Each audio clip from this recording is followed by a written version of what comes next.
Hai brosis-brosis semua. Semoga kalian semua sehat-sehat selalu ya. Jangan sakit-sakit, rumah sakit mahal. Kembali lagi di channel Film Flix. Video lalu saya sudah merangkum series Flex X-Cop episode pertama. Nah, di video kali ini kita lanjut episode 2 ya. Langsung saja. All Around You. Film dimulai dengan cuplikan sebelum Yiso mendatangi acara penyambutan di kepolisian. Pagi itu terlihat kakaknya Sungju datang ke rumah dan mengambil kotak pakaian polisi di lantai bawah untuk diberikan kepada Yiso yang sedang tidur.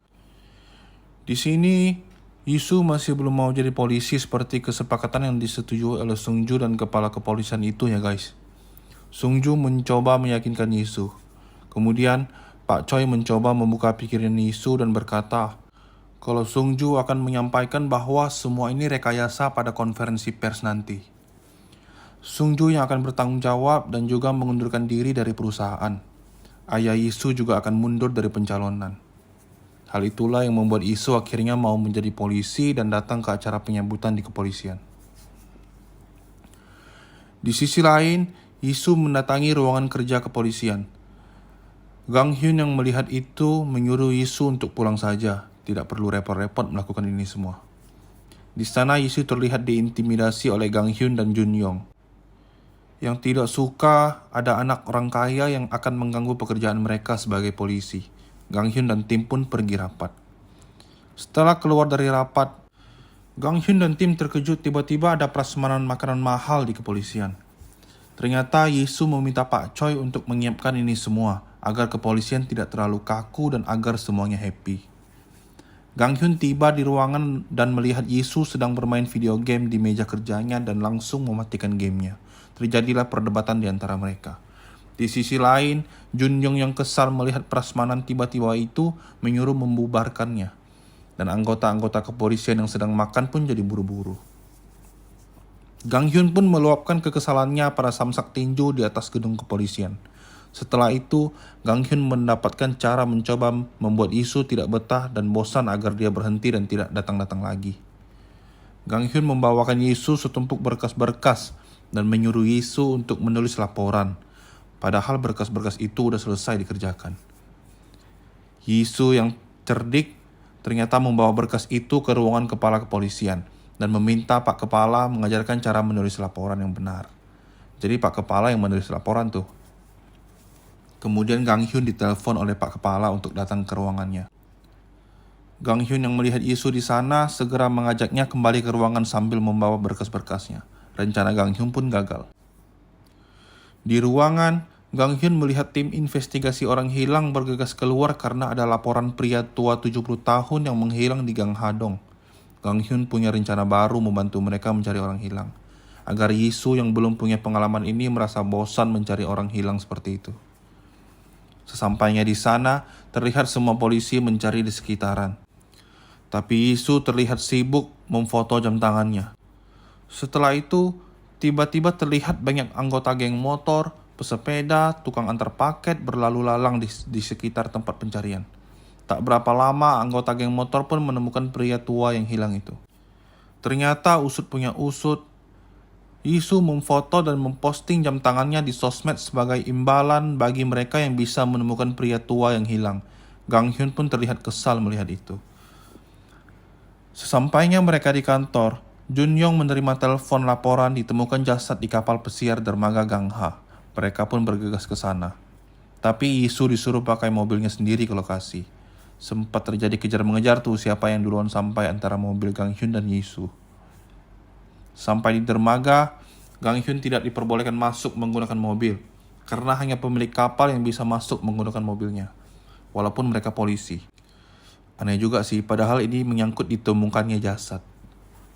Beberapa saat kemudian, terlihat Yiso menggunakan mobil mewahnya lewat dan masuk aja tuh ke dermaganya, karena dia punya kapal di sana. Di sisi lain, terlihat seorang wanita turun dari mobil. Dia adalah Ji-won, dokter forensik dari Badan Forensik Nasional. Gang Hyun, tim dan Ji-won pun jalan kaki masuk dermaga dan bertemu Yiso yang udah sampai duluan. Di sana Yiso tidak diperbolehkan mendekati TKP karena dia bukan polisi sungguhan. Yiso pun diminta menunggu di mobil. Tim pun melakukan investigasi di TKP dan menemukan barang korban berupa tas dan kantong klip kecil. Dan juga mendapati bahwa korban adalah seorang model yang bernama Jong Ina. Ia tewas dicekik lehernya dan ditenggelamkan. Di TKP, Gang Hyun menemukan serbuk-serbuk putih yang berserakan dan meminta tim untuk mengambil sampel serbuk tersebut. Terlihat di sana, Yisu lewat menggunakan kapal pribadinya dan dinotis oleh tim.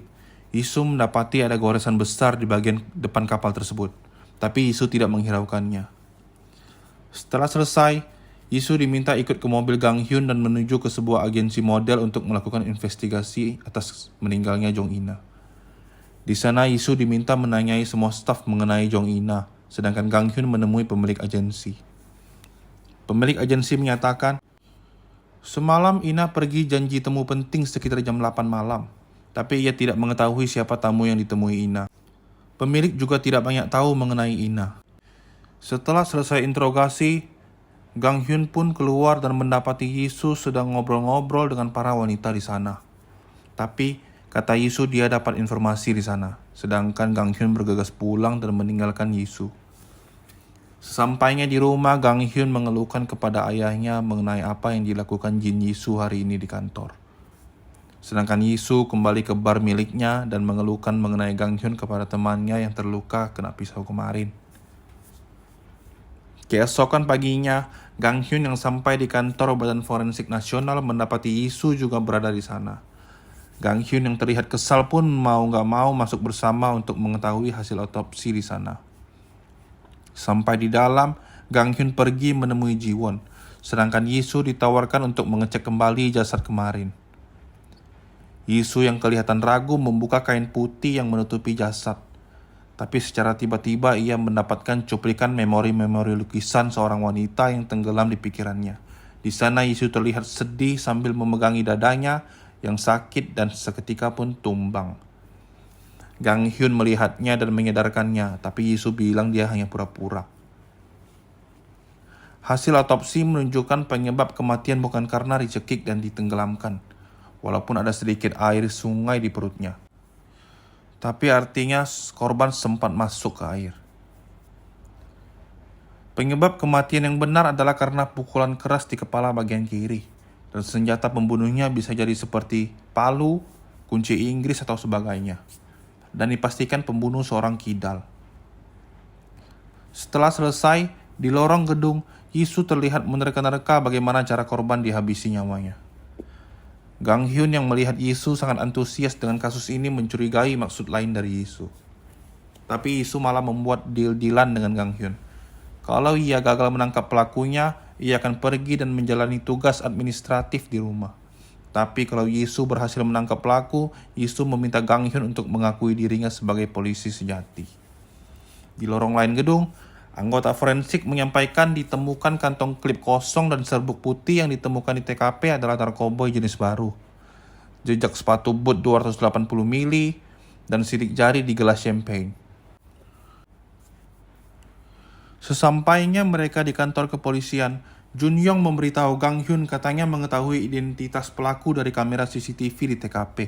Dia adalah Chon Tae-sung, putra bungsu dari media DN.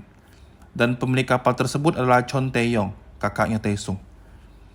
Ketika ditanya keberadaan Tae-sung sekarang, mereka tidak mengetahuinya. Tapi postingan medsos Tae-sung menunjukkan suatu tempat. Yang ternyata Yisu tahu di mana tempat tersebut, sedangkan polisi tidak tahu. Yisu pun segera bergegas ke tempat itu, sedangkan Gang Hyun dan tim sibuk mencari tahu tempat tersebut. Sesampainya Yisu di sana, ia masuk dan mendapati Tae-sung sedang menggelapkan kulit di dalam sebuah mesin yang tertutup. Kemudian, Gang Hyun yang udah tahu tempatnya datang dan tidak diperbolehkan masuk oleh penjaga pintu depan, karena tempat itu hanya untuk anggota. Di sisi lain, Yisu dan Tae-sung terlibat baku hantam di sana. Tak berapa lama kemudian, penjaga datang dan melempar Yisu keluar dari tempat itu. Tae-sung yang keluar pun menyuruh anak buahnya yang tiba-tiba ramai untuk membantai Yisu dan Gang Hyun. Perkelahian terjadi dan terlihat Yisu kesulitan karena dikeroyok ramai-ramai begitu. Dan cekrek, episode 2 berakhir. Terima kasih yang sudah menonton sampai akhir. Mohon maaf jika ada salah-salah kata. Kita lanjut di next video ya. Film Flix undur diri. Bye.